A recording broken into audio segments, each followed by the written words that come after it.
Bismillahirrahmanirrahim. Assalamualaikum warahmatullahi wabarakatuh. Rabbi shrah li sadri wa yassir li amri wahlul 'uqdatam min lisani yafqahu qawli. Amma ba'du. Selamat pagi anak-anak. Gimana kabarnya untuk hari ini?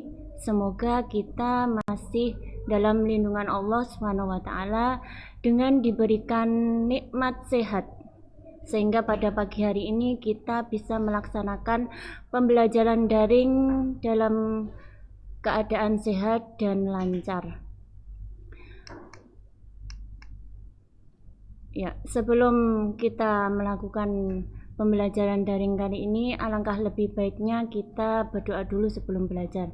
A'udzubillahi minasyaitonirrajim. Bismillahirrahmanirrahim. Rabbi zidni ilma warzuqni fahma.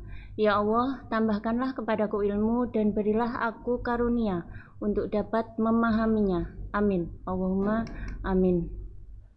Pada pagi hari ini saya akan membawakan tentang kompetensi dasar. Yang pertama adalah meyakini adanya Rasul-Rasul Allah. Yang kedua, menunjukkan perilaku saling menolong sebagai cerminan beriman kepada Rasul-Rasul Allah. Yang ketiga, menganalisis makna iman kepada Rasul-Rasul Allah.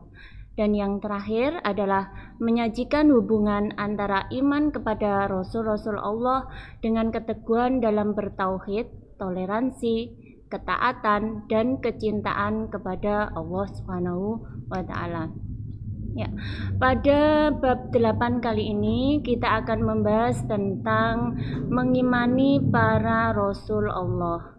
Dengan subtema bahasan, yang pertama adalah definisi iman kepada Rasul, yang kedua sifat-sifat para Rasul, dan yang ketiga adalah tugas para Rasul. Di sini saya akan menjelaskan tentang definisi iman dan sifat para Rasul. Untuk tugas para Rasul nanti akan dijelaskan untuk pertemuan selanjutnya oleh Bu Ferry Kusuma. Ya. Yang pertama yang akan kita bahas adalah pengertian iman kepada Rasul. Iman menurut bahasa adalah percaya atau yakin. Sedangkan menurut istilah adalah meyakini dalam hati, melafadzkan dengan lisan dan melakukan dengan perbuatan. Sedangkan iman kepada Rasul Allah adalah mempercayai, meyakini dengan sepenuh hati bahwa Allah telah benar-benar mengutus Rasul-Rasul Allah yang ditugaskan untuk membimbing umatnya ke jalan yang benar agar selamat di dunia maupun di akhirat. Sesuai dengan Quran surat Al-Fat ayat 13, A'udzubillahi minasyaitonirrajim. Bismillahirrahmanirrahim.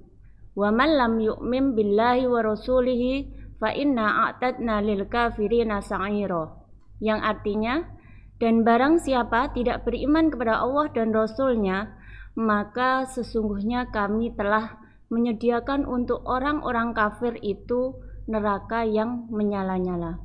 Ya, dari ayat di atas kita bisa menyimpulkan bahwa iman kepada Rasul Allah itu adalah wajib bagi orang Islam. Yang selanjutnya adalah pengertian Nabi dan Rasul.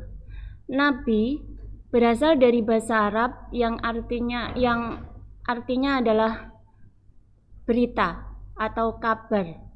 Sedangkan menurut istilah, Nabi adalah seseorang yang membawa berita atau kabar kepada kaumnya. Sedangkan Rasul menurut bahasa adalah utusan. Sedangkan menurut istilah adalah seorang laki-laki yang mendapat wahyu dari Allah Subhanahu wa taala dan diperintahkan untuk menyampaikan kepada umatnya. Demikianlah adalah pengertian Nabi dan Rasul. Dari pengertian di atas dapat kita bedakan antara Nabi dan Rasul.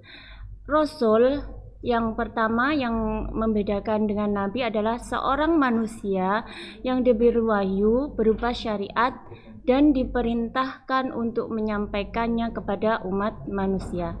Sedangkan Nabi seorang manusia yang diberi wahyu berupa syariat baik diperintahkan untuk menyampaikannya ataupun tidak. Perbedaan yang kedua adalah kalau seorang rasul adalah manusia pilihan Allah yang diangkat sebagai utusan yang diberi wahyu dengan membawa syariat yang baru. Sedangkan nabi adalah manusia pilihan Allah untuk menegaskan syariat umat sebelumnya. Demikiannya adalah perbedaan antara nabi dan rasul. Untuk lebih sederhananya lagi adalah jika nabi seorang manusia yang diberi wahyu yang tidak wajib menyampaikan kepada umatnya. Jika rasul adalah seorang manusia yang diberi wahyu berupa syariat dan diperintahkan untuk menyampaikan kepada umatnya. Ya. Untuk selanjutnya adalah sifat-sifat para rasul. Anak-anakku, kelas 11 SMK TJB, sifat para rasul itu ada 3.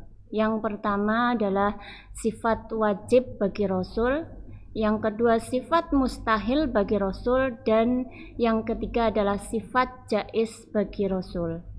Sifat wajib bagi rasul adalah sifat yang wajib dimiliki oleh rasul atau sifat yang wajib ada bagi para rasul.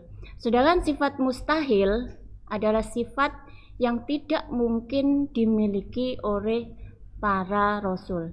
Dan sifat jaiz adalah sifat yang ada pada para rasul. Yang pertama, sifat wajib bagi rasul itu ada 4. Yang pertama adalah sidik, yang artinya adalah benar.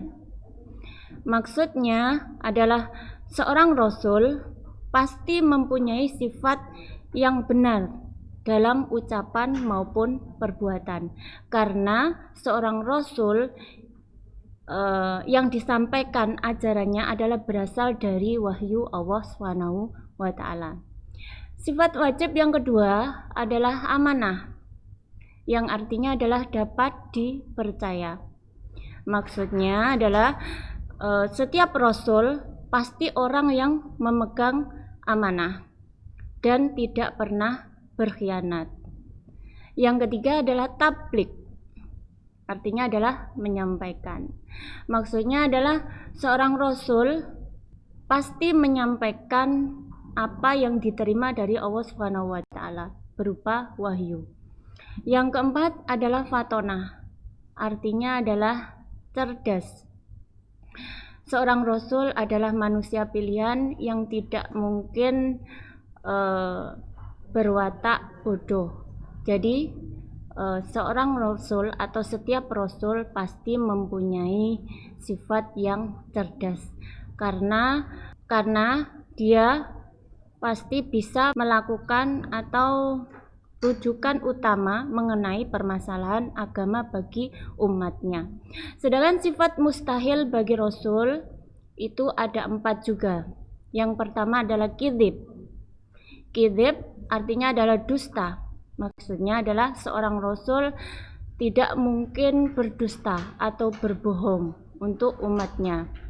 Yang kedua adalah khianat, yang artinya adalah tidak dapat dipercaya. Tidak mungkin seorang rasul mempunyai sifat yang bohong atau tidak dapat dipercaya, karena semua perbuatan rasul itu pasti dapat dipertanggungjawabkan. Yang ketiga adalah kitman, artinya adalah menyembunyikan. Maksudnya adalah seorang rasul tidak mungkin menyembunyikan wahyu yang diterima dari Allah SWT. Dan yang keempat adalah balada, yang artinya adalah bodoh. Seorang rasul adalah manusia pilihan dan tidak mungkin bersifat bodoh. Dan yang ketiga, anak-anakku, sifat para rasul adalah jaiz. Sifat jaiz adalah sifat kemanusiaan, yakni sifat yang sama dengan manusia pada umumnya. Seorang rasul juga makan, minum, tidur, menikah, dan lain sebagainya.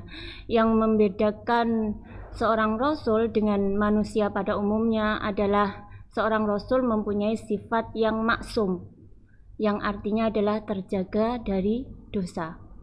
Dan yang kedua yang membedakan rasul dengan manusia pada umumnya adalah sifat iltizam. Maksud dari iltizam itu adalah mempunyai komitmen.